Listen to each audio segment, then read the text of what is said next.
Bien-aimés dans le Seigneur, loué soit Jésus-Christ. En ce 5e dimanche du temps de carême de l'année liturgique A, nous sommes invités à méditer sur le thème « Notre espérance en la résurrection, la ressuscitation de Lazare, une préfiguration ».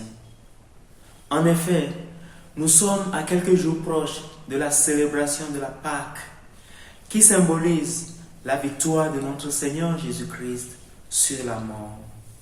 J'aimerais commencer par une petite histoire. Il était une fois, un homme rencontra la mort qui venait dans son village.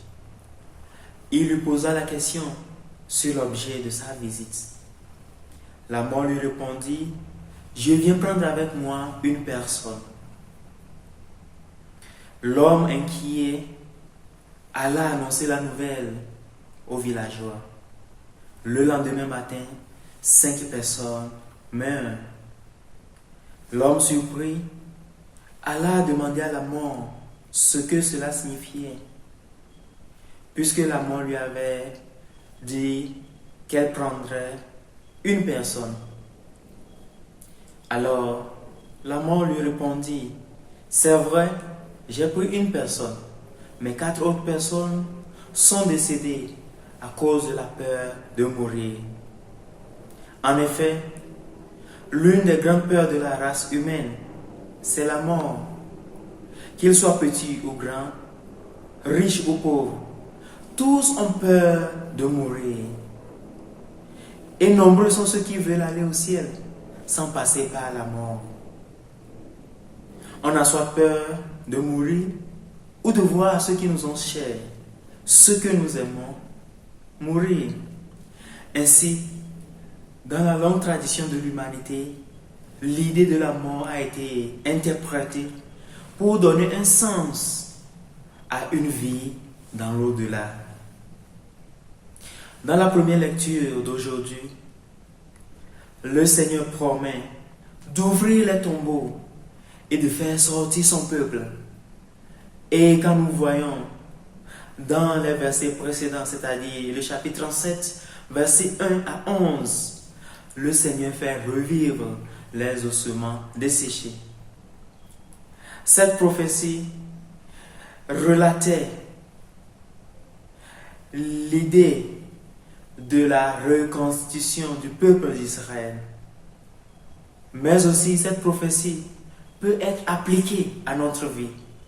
Quand nous pensons et nous croyons que le Seigneur peut transformer notre vie, que le Seigneur peut reconstituer notre vie. Ainsi, dans l'évangile d'aujourd'hui, le Seigneur réalisa cette prophétie dans la vie de Lazare, 4 jours après la mort de Lazare.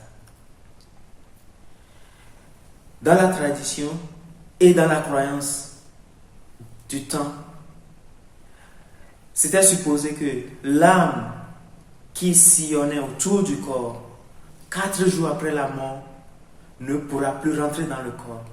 Ainsi, Lazare était bien mort. Lazare était décédé. Et ceux qui ont vu la ressuscitation de Lazare, ils ont cru au Seigneur Jésus-Christ. Alors, nous sommes aussi invités à croire que le Seigneur peut nous donner une nouvelle vie. Le Seigneur peut transformer notre vie. Et ni la maladie, ni la souffrance temporaire, ni déception pourra nous ravir notre foi, notre espérance en la résurrection. Et cette idée de vie revient encore dans l'évangile de Saint Jean, où nous voyons Jésus dire à Nicodème de renaître de nouveau. Le Seigneur Jésus est l'eau vive donnée à la femme samaritaine. Le Seigneur est le pain de la vie. Alors, nous aussi nous croyons en cette vie. Ainsi, dans la seconde lecture, Saint Paul va nous insister sur la vie dans l'esprit. Seul l'Esprit du Christ ressuscité pourra nous donner la vie éternelle. Et si nous vivons dans ce monde où la vie est limitée seulement ici-bas, si nous vivons dans cette logique, la vie après la mort n'aura pas de sens pour nous. Alors que la vie après la mort, c'est une vie qui nous amène à vivre une vie de vertu.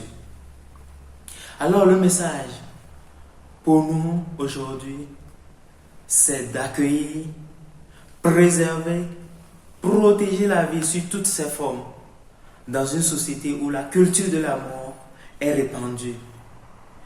Et les gens se donnent la mort à tout moment.